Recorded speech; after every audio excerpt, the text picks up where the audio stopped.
The first part will be getting swarm cells out of the frames. Since these are too close together, I'll install them as one. But what you do is imagine this is a keyhole with the cell being the bottom part, so you just cut around it. Now don't worry about the brood, it's far less important than the queens. And you simply dig under.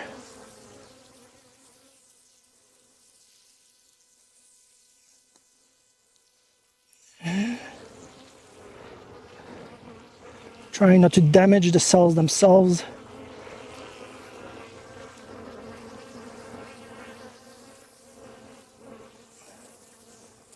And there you go.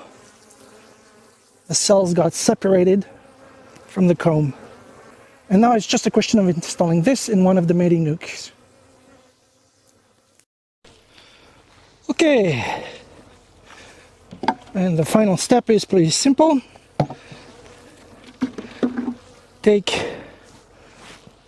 an empty frame, grab the cells and try to stick them without damaging them. And now we need to add some population, so I'll go grab some bees. Let's start with a frame of food.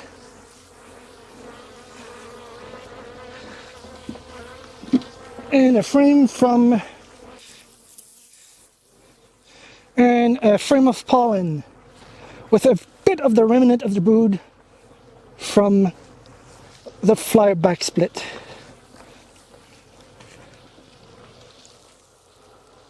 And that's it. I'll just repeat these steps until all my mating nucs have at least one cell.